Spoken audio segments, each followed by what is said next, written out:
नमस्कार सभी को। आज के इस वीडियो सेशन में हम करेंगे साइंटिफिक मैनेजमेंट। पिछले वीडियो सेशन में हमने फ्यूल के 14 प्रिंसिपल्स को डिफाइन किया था। तो उसमें फ्यूल के प्रिंसिपल्स को बताया गया था। उन्होंने बताया था ये ज़रूरी नहीं था कि सभी प्रिंसिपल्स को लागू किया जाए। उन्होंने यही बताया था कि जो फ्यूल्स वाले जो प्रिंसिपल्स हैं ये एक मैनेजर की एफिशिएंसी, उसके एक्सपीरियंस, उसके नॉलेज के ऊपर डिपेंड करता है कि वो उनको कितनी मात्रा में लागू करें। और आज हम करेंगे साइंटिफिक मैनेजमेंट। साइंटिफिक मैनेजमेंट जो है उसको हम वैज्ञानिक प्रबंध बोलते हैं। ये F.W. टेलर के द्वारा प्रतिपादित सिद्धांत है। साइंटिफिक मैनेजमेंट क्या है? यानी कि वैज्ञानिक तरीके से मैनेजमेंट करना। साइंटिफिक मैनेजमेंट का जो मेन एम है वो क्या है? Scientific management attempts to eliminate wastage to ensure maximum production at minimum cost. Scientific management ये प्रयास करता है कि वो न्यूनतम लागत के ऊपर अधिक से अधिक उत्पादन को करने को सुनिश्चित करता है। तो आज के इस वीडियो सेशन में हम ये पढ़ेंगे कि साइंटिफिक मैनेजमेंट है क्या, उसके प्रिंसिपल्स क्या हैं और उसकी टेक्निक्स कौन कौन सी हैं। Scientific management is a new thinking on management pronounced by Frederick Winslow Taylor. यानी कि साइंटिफिक मैनेजमेंट की ये क्या है? मैनेजमेंट की एक नई सोच है जो कि फ्रेडरिक विस्लो टेलर के द्वारा दी गई है। इसको हम F.W. टेलर भी बोलते हैं शॉर्ट में। टेलर कौन थे? मैं टेलर के बारे में बता देता हूँ पहले। Taylor was a person who within very short duration 1878 to 1884 rose from the ranks of an ordinary laborer to the position of a chief engineer। Taylor एक ऐसे व्यक्ति थे जिन्होंने 1878 से लेकर के 1884 यानी कि मात्र 6 वर्ष की अवधि के बीच में ये एक साधारण श्रमिक से एक चीफ इंजीनियर, मुख्य इंजीनियर के पद पर पहुंच गए थे। In 1878 he joined the Midvale Steel company in the USA as a labourer.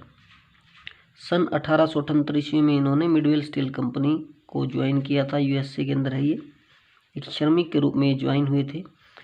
Due to his hard work, उनके बहुत अत्यधिक प्रयास के कारण एंड डेडिकेशन यानी कि संस्था के प्रति समर्पण के कारण ही was able to reach the position of the chief engineer in the same company within a short span of 6 years। वे एक छोटे से 6 साल के कार्यकाल में ही चीफ इंजीनियर के पद पर पहुंच गए।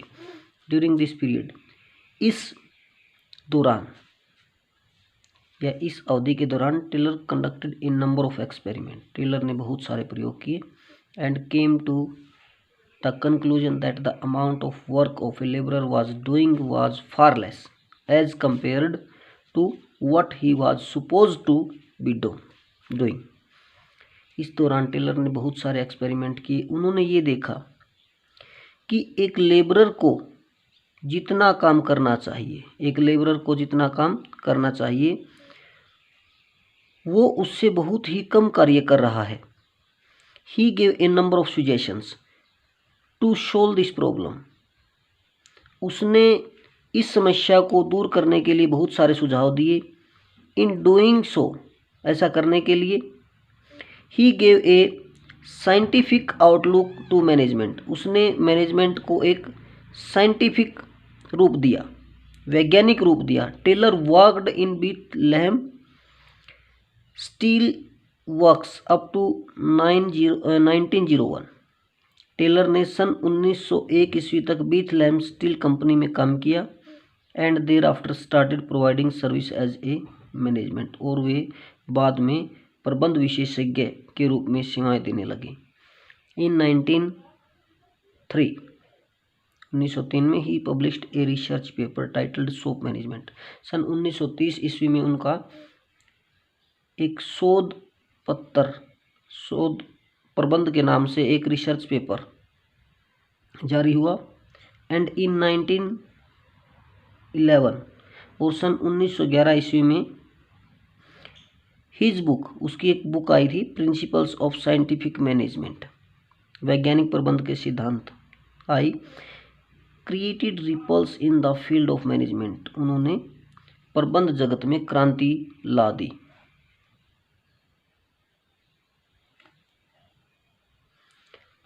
टेलर डाइड इन 1915, टेलर सन 1915 ईस्वी में मर गए थे। But his contribution to management will always remain immortal, immortal होता अविस्मरणीय, न भूला जाने वाला, उनका योगदान कभी नहीं भूला जाएगा प्रबंध के लिए।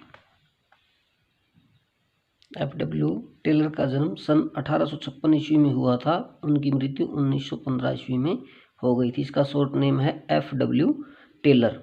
इनका शोध पत्र सोप मैनेजमेंट कब प्रकाशित हुआ था? सन 1901 ईस्वी में, सन 1903 ईस्वी में, ठीक है। Principles of scientific management book कब लिखी गई थी? सन 1911 ईस्वी में। कहाँ पर काम किया सबसे पहले श्रमिक के रूप में? मिडवेल स्टील कंपनी में, यूएसए में। किसके रूप में काम किया था? लेबरर के रूप में। और लेकिन बाद में क्या बन गए थे वो? चीफ इंजीनियर बन गए थे। कितने समय में? मात्र 6 साल में। ओके। इसके बाद आ जाता है कि meaning of scientific management. Scientific management का अर्थ क्या है? The literacy meaning of scientific management is performing the work of management in scientific manner. यानी कि जो वैज्ञानिक प्रबंध क्या है, इसको काम को पूरा करना किस तरीके से? इन ए साइंटिफिक मैनर, एक वैज्ञानिक तरीके से। इन अदर वर्ड्स, दूसरे शब्दों में, discarding the traditional approach to management, यानी कि प्राचीन जो विचारधारा है मैनेजमेंट की, उसको छोड़ देना है। And adopting newer and more scientific approaches in their place is called scientific management. और उसके स्थान पर नई वैज्ञानिक विचारधाराओं को अपनाना ही साइंटिफिक मैनेजमेंट कहलाता है। Taylor has said that before commencing any work, Taylor ने कहा है कि किसी भी काम को शुरू करने से पहले a manager should first analyse it thoroughly, यानी कि काम का गहन रूप से विश्लेषण कर लेना चाहिए। And then take any decision, और तब कोई निर्णय लेना चाहिए।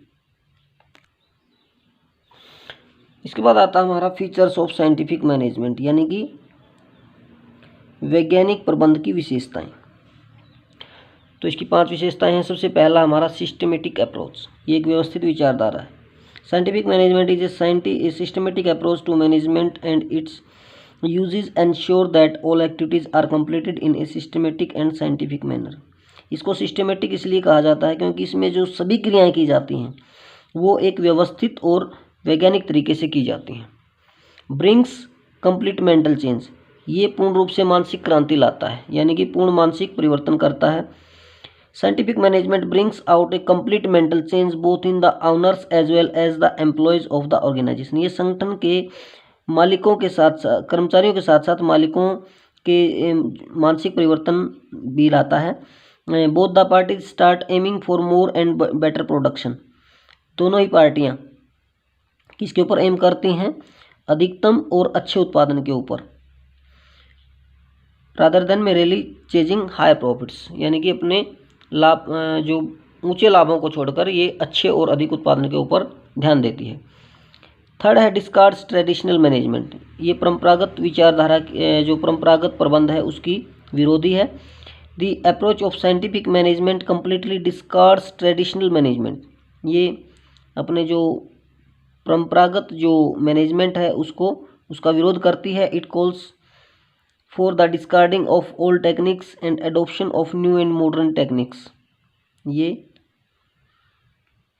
परंपरागत विचारधारा का विरोध करती है और नए और आधुनिक तकनीकों को अपनाती है। With the aim of improving the efficiency of employees, अपने कर्मचारियों की एफिशिएंसी को बढ़ाने के लिए ये नई और आधुनिक तकनीकों का उपयोग करती है। This is nothing but the outcome of complete change in attitude, ये और कुछ नहीं है बल्कि अपने जो दृष्टिकोण होता है उसमें परिवर्तन करना होता है। Required strict observation of rules, इसमें जो होता है नियमों का कठोरता से पालन किया जाता है। Because the rules are formed only after due analysis and there is very little chance of error in them, क्योंकि जो रूल्स बनाए जाते हैं ये बहुत ही गहन विश्लेषण के बाद बनाए जाते हैं और इनमें जो गलती होती है उसकी संभावना बहुत ही कम होती है। Unless the rules are followed strictly the scientific thing given to the management may fade away making it no difference from the traditional management. ये कहता है कि साइंटिफिक मैनेजमेंट में जो नियम है उनका कठोरता से अगर पालन नहीं किया जाए तो सब कुछ बेकार रह जाता है। फिर परंपरागत मैनेजमेंट में और नए मैनेजमेंट में, साइंटिफिक मैनेजमेंट में कोई अंतर नहीं रह जाता है। इसके बाद हमारा आ जाता है improve the efficiency of workers, यानी कि ये वर्कर्स की एफिशिएंसी को बढ़ाता है। The main aim of scientific management is to increase the efficiency of workers, this is done through, ये मतलब एफिशिएंसी कैसे बढ़ाया जाएगा। Conducted various kinds of studies, ये विभिन्न प्रकार की स्टडीज़ को हम करके उनकी एफिशिएंसी को बढ़ा सकते हैं, जैसे टाइम स्टडी, इनके बारे में आगे पढ़ेंगे। Motion study and fatigue study, ये होता है समय अध्ययन, ये होता है गति अध्ययन, और फैटिग होता है थकान अध्ययन। इसके बाद हम करते हैं प्रिंसिपल्स ऑफ साइंटिफिक मैनेजमेंट, यानी कि साइंटिफिक मैनेजमेंट के प्रिंसिपल्स कौन कौन से हैं। ये क्वेश्चन भी कई बार आ जाता है, इसके देखते हैं आगे। आपके सिलेबस के अनुसार ये मेनली 4 नंबर का ही आता है question, principles of scientific management. तो इसमें 4 ही दी गई हैं। पहला है science not rule of thumb, यानी कि वैज्ञानिक न कि रूढ़िवादिता। रूल ऑफ थंब का मतलब है रूढ़िवादिता, यानी कि पुराने समय से जो काम कर रहे हैं उसी को करते रहना, उसी प्रकार से करते रहना। तो इसमें ये कहा गया है कि दिस प्रिंसिपल सेज दैट, यह सिद्धांत ये कहता है that we should not get stuck in a set routine with the old techniques, यानी ऑफ डूइंग वर्क, यानी कि ये कहता है कि हमें लकीर का फकीर बनकर, यानी कि पुरानी तकनीकों से काम करते हुए उसकी बाध्यताओं में बंधकर नहीं रहना है। रादर वी शुड बी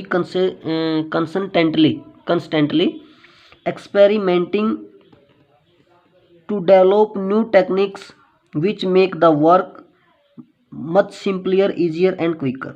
हमें नई नई तकनीकों की खोज करते रहना चाहिए, विकास करते रहना चाहिए, ताकि काम को अधिक आसान, साधारण और जल्दी से किया जा सके। दूसरा जो रूल है, दूसरा जो प्रिंसिपल है हमारा, वो है हार्मनी नॉट डिस्कॉर्ड। हार्मनी होता है समन्वय, मैत्रीपूर्ण, और ये होता है मतभेद। हेनरी जो टेलर है, टेलर ने कहा है कि जो अपना ऑर्गेनाइजेशन होता है उसके सभी पार्ट्स के अंदर हार्मनी होना चाहिए, उनके अंदर कोई मतभेद नहीं होना चाहिए। तो इसके मेन पॉइंट हैं, the principle emphasis that there should be complete harmony between the management and the workers, management के बीच में और वर्कर्स के बीच में हार्मनी होना चाहिए, उसके ऊपर इसने जोर दिया है। This requires mental revolution on the part of both management and workers, ये इसने कहा है कि मैनेजमेंट और वर्कर्स के बीच में पूर्ण रूप से मानसिक क्रांति होनी चाहिए। मानसिक क्रांति यही होती है कि both management and the workers should transform there thinking, यानी कि उनको अपनी मानसिकता को चेंज करना चाहिए, उन्हें ये सोचना चाहिए कि आपस में दोनों का एक दूसरे के बगैर काम नहीं चल सकता है। Management should share gains of the company if any with the workers and workers should work hard and be willing to embrace change for the good of the company. ये कहता है कि अगर कंपनी के अंदर कुछ अच्छा होता है जिसके लिए कर्मचारियों ने अच्छी मेहनत की है तो उसका श्रेय अपने कर्मचारियों को भी देना चाहिए, ये बोलता है। इसके बाद आ जाता है थर्ड है कोऑपरेशन नॉट इंडिविजुअलिज्म। कोऑपरेशन होता है सहयोग,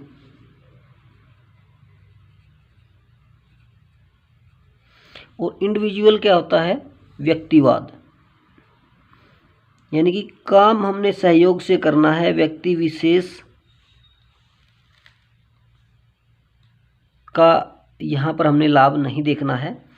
अकॉर्डिंग टू दिस प्रिंसिपल, इस सिद्धांत के अनुसार all the activities done by different people must be carried on with a spirit of mutual cooperation. ये कहता है कि जो जितनी भी एक्टिविटीज हमने करनी है वो विभिन्न लोगों के सहयोग से करनी है। Taylor has suggested that, Taylor ने ये सुझाव दिया है, the manager and the workers should jointly determine standards. यानी कि मैनेजर ने और वर्कर्स ने खुद आपस में संयुक्त रूप से परमाप निर्धारित करने हैं, स्टैंडर्ड निर्धारित करने हैं कि इतना काम हम निर्धारित कर रहे हैं। यानी कि उसमें जो श्रमिक होते हैं उनकी सलाह भी ले लेनी चाहिए। इससे क्या होगा, दिस इंक्रीजेज इन्वॉल्वमेंट, इससे क्या होता है, इन्वॉल्वमेंट होता है, आपसी समझ को बढ़ावा मिलता है।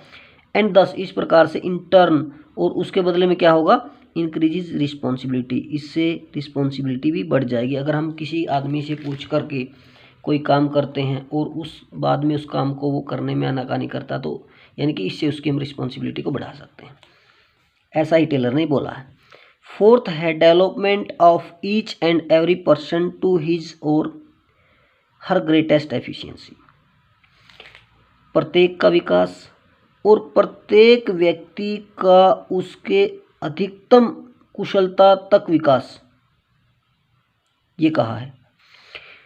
This principles is concerned with the efficiency of employees which could be built in right from the process of employ selection. ये कहता है कि हमने कर्मचारियों की कार्यकुशलता को बढ़ाना है, which can be built in right from the process of employ selection. यानी कि अगर हम शुरू से ही एम्प्लॉय सिलेक्शन का जो प्रोसेस है वो अच्छा रखें, अच्छे कर्मचारियों को लें, तो इससे एफिशिएंसी बढ़ेगी कर्मचारियों की ओर भी। The work assigned to employees should suit their capabilities, जो काम हम कर्मचारियों को देंगे वे उनकी योग्यता के अनुसार होना चाहिए। यानी कि जो आदमी जितना काम कर सकता है उसकी योग्यता के अनुसार उसको देना चाहिए। This should be given the required training to increase their efficiency, उनकी एफिशिएंसी को बढ़ाने के लिए उनको अगर आवश्यक प्रशिक्षण की ज़रूरत है तो वो भी उनको दे देना चाहिए। Efficient employees would produce more and earn more, efficient कर्मचारी अधिक उत्पादन करेंगे और अधिक कमाएंगे। This will ensure there greatest efficiency and prosperity for both the company and the workers, इससे कर्मचारियों की अधिकतम योग्यता सुनिश्चित होगी और ये कंपनी और वर्कर्स दोनों के लिए फायदेमंद होगी। इस प्रकार हम कह सकते हैं कि जो हमारा मैनेजमेंट है इसके सिद्धांत, 4 सिद्धांत हैं हमारे साइंटिफिक मैनेजमेंट के। पहला क्या था, देख लीजिए, science not rule of thumb, यानी कि वैज्ञानिक न कि रूढ़िवादिता। दूसरा हार्मनी नॉट डिस्कार्ड, यानी कि समन्वय बनाए रखना है, न कि हमने मतभेद करना। तीसरा कोऑपरेशन नो इंडिविजुअलाइज, यानी कि जो भी डिसीजन हमने लेने हैं वो सारे के सारे सहयोग से लेने हैं, मिलजुल करके काम हमने करना है, कोई व्यक्तिगत मतभेद नहीं होना चाहिए मैनेजर और कर्मचारियों के बीच में। और इसके बाद डेवलपमेंट, यानी कि विकास करना, प्रत्येक आदमी को उसकी अधिकतम योग्यता तक विकास करना। Thank you.